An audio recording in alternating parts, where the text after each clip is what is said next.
പ്രിയപ്പെട്ടവരെ, നിറഞ്ഞ കണ്ണുകളും ഇടറുന്ന തൊണ്ടയും പശ്ചാത്താപ നിർഭരമായ ഹൃദയവുമായിട്ടാണ് ഞാൻ നിങ്ങളെ അഭിമുഖീകരിച്ച് ഇപ്പോൾ സംസാരിക്കുന്നത്. സംഭവം എന്താണെന്ന് വെച്ചാൽ, മിനിയാന്ന്, അതായത് ശനിയാഴ്ച, ഈ സംവിധായകൻ രഞ്ജിത്തിനെതിരായിട്ടുള്ള ആരോപണം ഉയർന്നു വന്നപ്പോൾ, അദ്ദേഹം ചലച്ചിത്ര അക്കാദമിയുടെ ചെയർമാൻ കൂടിയായിരുന്നു. അദ്ദേഹത്തെ സഹായിക്കുന്ന, അല്ലെങ്കിൽ അദ്ദേഹത്തോട് സഹാനുഭൂതി പ്രകടിപ്പിക്കുന്ന രീതിയിലുള്ള പരാമർശമാണ് നമ്മുടെ സാംസ്കാരിക മന്ത്രി സജി ചെറിയാൻ്റെ ഭാഗത്തുനിന്നുണ്ടായത് എന്നാണ് മാധ്യമങ്ങൾ റിപ്പോർട്ട് ചെയ്തത്. അദ്ദേഹത്തിൻ്റെ സംസാരം ഞാനും കേൾക്കട്ടെ. ഞാൻ അദ്ദേഹത്തെക്കുറിച്ച് തീരെ ബഹുമാനമില്ലാത്ത രീതിയിൽ, അദ്ദേഹത്തെ പോലൊരു മഹാന് അർഹിക്കുന്ന രീതിയിലുള്ള ആദരവോ ബഹുമാനമോ നൽകാത്ത രീതിയിൽ അന്നേ ദിവസം, അതായത് ശനിയാഴ്ച 8 മണിക്കുള്ള ഏഷ്യാനെറ്റ് ന്യൂസിലെ ചർച്ചയിൽ സംസാരിക്കും. ഞാൻ ഈ സജി ചെറിയാൻ ഒരു കിഴങ്ങനാണെന്നും ഇയാളെ സാംസ്കാരിക മന്ത്രിയാക്കിയത് കേരളത്തിൻ്റെ സംസ്കാരത്തിന് തന്നെ നിരക്കാത്തതാണെന്നും പൊണ്ണത്തടിയന് എന്തിനു കൊള്ളാം, നല്ല പുരയ്ക്കൊരു തൂണിന് കൊള്ളാം എന്ന് കുഞ്ചൻ നമ്പ്യാർ ഓട്ടംതുള്ളൽ എഴുതിയത് സജി ചെറിയാനെ പ്രതീക്ഷിച്ചുകൊണ്ടാണ് എന്നൊക്കെ അടിച്ചു വിട്ടു. ഈ ചർച്ചയിൽ പങ്കെടുക്കുമ്പോൾ നമ്മൾ വേറൊരു മാനസികാവസ്ഥയിലായിരിക്കും.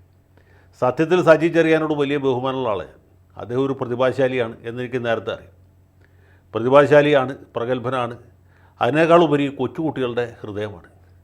ചെറിയ ഒരു കുറ്റപ്പെടുത്തൽ കേട്ടാൽ പോലും സഹിക്കാൻ പറ്റില്ല. ഇപ്പോൾ എൻ്റെ ഈ വാക്കുകൾ അദ്ദേഹത്തെ അഗാധമായി മുറിപ്പെടുത്തി എന്നാണ് ഞാൻ മനസ്സിലാക്കുന്നത്. അദ്ദേഹം എന്നെ വിളിച്ചില്ല. അദ്ദേഹം ഇന്നലെ, അതായത് ഞായറാഴ്ച രാവിലെ, ഈ രഞ്ജിത്ത് രാജിവെച്ച വിവരം ജനങ്ങളെ അറിയിക്കാൻ വേണ്ടി വിളിച്ച പത്രസമ്മേളനമല്ല, പത്രക്കാരെ അദ്ദേഹം വഴിയിൽ വെച്ച് കണ്ടപ്പോൾ പറഞ്ഞപ്പോൾ, ഒരു മഹാൻ കഴിഞ്ഞ ദിവസം ചാനലിലിരുന്ന് എന്നെക്കുറിച്ച് എന്താണ് പറഞ്ഞതെന്ന് നിങ്ങൾ കേട്ടു. എനിക്ക് ഭയങ്കര സങ്കടമുണ്ട് എന്ന് പറഞ്ഞു. സത്യം പറഞ്ഞാൽ അത് പറഞ്ഞപ്പോഴാണ് ഞാൻ ഈ പറഞ്ഞ കാര്യത്തെക്കുറിച്ച് ഓർത്ത്. പറയുമ്പോൾ നമ്മളിങ്ങനെ പലതും പറയുമെങ്കിലും ആ പറഞ്ഞു കഴിയുമ്പോൾ പിന്നെ അത് മറന്നു പോകും.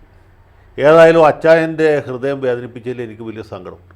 ഇത് പറയുമ്പോൾ എൻ്റെ ഹൃദയം ഇങ്ങനെ ദുഃഖത്താൽ, അനുതാപത്താൽ നിറയുകയാണ്. എൻ്റെ കണ്ണുകൾ ബാഷ്പീകൃതമാകുകയാണ്.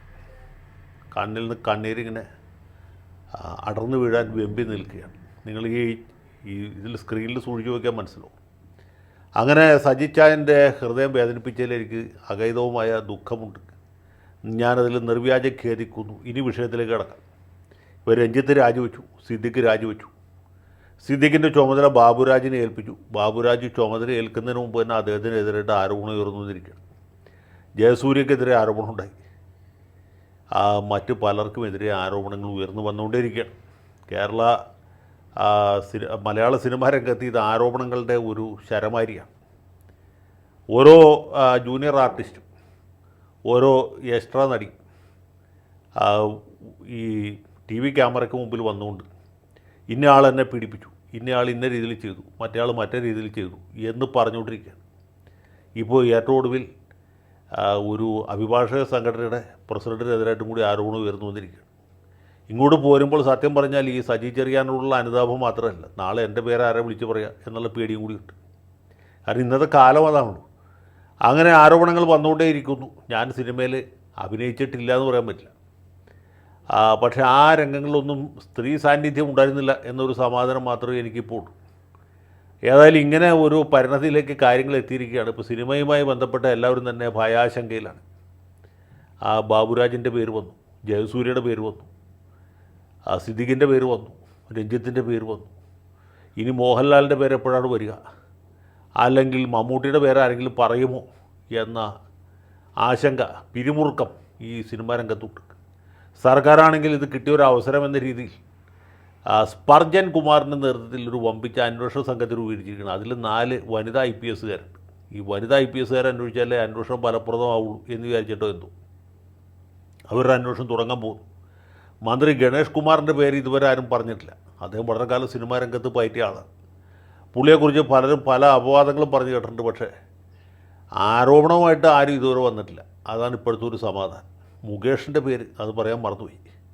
പണ്ട് കേട്ടിരുന്നതാണ്, ഇപ്പോഴും കേൾക്കുന്നതാണ്. മുകേഷിൻ്റെ മുൻ ഭാര്യ പണ്ട് ഇന്ത്യ വിഷൻ ചാനലുള്ള കാലത്ത് ഇപ്പോൾ മന്ത്രിയായിരിക്കുന്ന വീണ ജോർജിന് നൽകിയ സുദീർഘമായ ഒരു ഇൻ്റർവ്യൂ ഉണ്ട്. അതിൽ മുകേഷിൻ്റെ ലീലാവിലാസങ്ങളൊക്കെ അവർ വിശദമായിട്ട് പറഞ്ഞിട്ടുള്ളതാണ്. അന്ന് പക്ഷേ മീട്ടൂൻ്റെ കാലമായിരുന്നില്ല. ഹേമ കമ്മിറ്റിയെ നിയമിക്കുന്നതിനെക്കുറിച്ച് സർക്കാർ ആലോചിച്ചിട്ട് പോലും ഉണ്ടായിരുന്നില്ല. അങ്ങനെ ഇതൊക്കെ എല്ലാവർക്കും അറിയാമായിരിക്കുമ്പോഴാണ് മുകേഷിനെ കൊല്ലത്ത് സ്ഥാനാർത്ഥിയാക്കിയത്. അദ്ദേഹത്തെ പ്രബുദ്ധരായ കൊല്ലത്തുകാർ വമ്പിച്ച ഭൂരിപക്ഷത്തോട് ജയിപ്പിച്ചത്. MLA എന്നുള്ള നിലയ്ക്ക് അദ്ദേഹത്തിൻ്റെ പെർഫോമൻസ് വളരെ പരിതാപകരമായിരുന്നിട്ട് പോലും കൊല്ലത്തുകാർ കുറഞ്ഞ ഭൂരിപക്ഷത്തോടെ അദ്ദേഹത്തെ വീണ്ടും വിജയിപ്പിച്ചു. പാർട്ടിക്ക് അദ്ദേഹത്തിലുള്ള അപാരവും അപരിമിതവുമായ വിശ്വാസം കൊണ്ടാണ് കഴിഞ്ഞ പാർലമെൻറ്റ് തെരഞ്ഞെടുപ്പിൽ പ്രേമേന്ദ്രനെതിരായിട്ട് ആ മുകേഷിനെ മത്സരിപ്പിച്ചത്. പക്ഷേ മുകേഷ് പാർലമെൻറ്റിലൊന്നും പോകാറായിട്ടില്ല എന്ന് തോന്നിയോണ്ടോ എന്തോ കൊല്ലത്തുകാർ അദ്ദേഹത്തെ തോൽപ്പിച്ച് കളഞ്ഞു. അല്ലെങ്കിൽ പാർലമെൻറ്റിലേക്ക് കുറച്ചും കൂടി യോഗ്യൻ പ്രേമേന്ദ്രനാണെന്ന് തോന്നിയിട്ടും ആകാം. ഏതായാലും അങ്ങനെ ആ മുകേഷിൻ്റെ പേര് വളരെ ശക്തമായിട്ട് വന്നിട്ടുണ്ട്. ഗണേഷ് കുമാറിൻ്റെ പേര് ഇതുവരെ വന്നിട്ടില്ല. ഇനി ആരുടെയൊക്കെ പേര് എപ്പോൾ വരും നമുക്ക് പറയാനും പറ്റുകയില്ല. ഇതിനിടയ്ക്ക് എന്നെ ചിരിപ്പിച്ച ഒരു സംഭവം എന്ന് വെച്ചാൽ നമ്മുടെ നാട്ടിലെ ചില വനിതാ മാധ്യമപ്രവർത്തകർ മാത്രമല്ല, ആക്ടിവിസ്റ്റുകൾ ചേർന്ന് ഒരു വമ്പിച്ച പ്രസ്താവന പുറപ്പെടുവിച്ചിട്ടുണ്ട്. അവർ പറയുന്നത് ഈ ചലച്ചിത്ര അക്കാദമിയുടെ ചെയർമാൻ പുരുഷനായിരിക്കുന്നതാണ് ഇതിൻ്റെയൊക്കെ കുഴപ്പത്തിൻ്റെ ഒരു കാരണം. അതുകൊണ്ട് ഈ അക്കാദമിയുടെ ചെയർപേഴ്സൺ സ്ഥാനത്ത് ഒരു വനിത വരികയാണെങ്കിൽ വലിയ മാറ്റം ഉണ്ടാവും എന്ന്.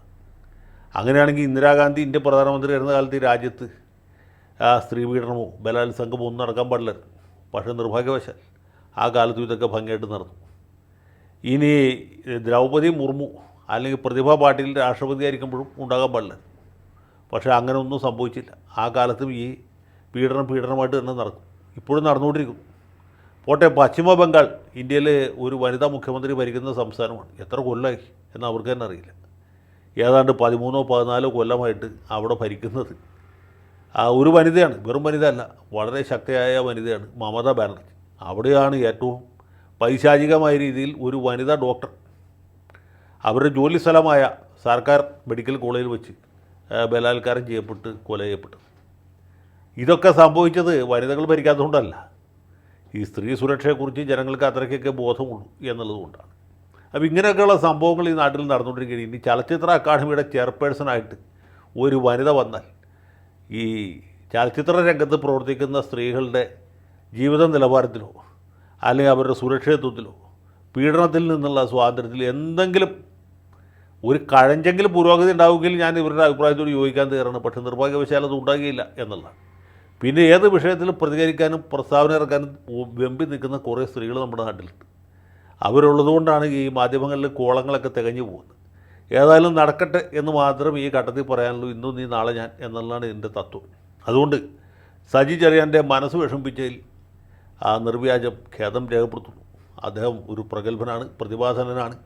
മുണ്ടശ്ശേരി മാഷിനേക്കാൾ CH മുഹമ്മദ് യോഗ്യനായിട്ടുള്ള ഒരാളാണ്. സാംസ്കാരിക രംഗത്ത് അതുല്യമായ സംഭാവനകൾ അർപ്പിച്ചിട്ടുള്ള ആളാണ്. ഇനി അർപ്പിക്കാൻ സന്നദ്ധനായിട്ടുള്ള ആളാണ്. അതിന് കഴിവും പ്രാപ്തിയുമുള്ള ആളാണ്. അദ്ദേഹത്തിൻ്റെ പ്രതിഭയെക്കുറിച്ചും അദ്ദേഹത്തിൻ്റെ പ്രവർത്തന പാരമ്പര്യത്തെക്കുറിച്ചും എനിക്ക് വലിയ ബഹുമാനമാണ്, മതിപ്പാണ് ഉള്ളത്. അച്ചായന് എന്തെങ്കിലും വിഷമം എന്നെക്കുറിച്ച് തോന്നിയിട്ടുണ്ടെങ്കിൽ അത് കർത്താവിനെ ഓർത്ത് ക്ഷമിക്കണം. യേശുമിശിഹായുടെ നാമത്തിൽ എനിക്ക് മാപ്പ് തരണം എന്ന് മാത്രം പറഞ്ഞുകൊണ്ട് ഇവിടെ അവസാനിപ്പിക്കുന്നു. ഈശോ പറയോ ഔസേപ്പേ, ഈ ആത്മാവിന് കൂട്ടായിരിക്കണം.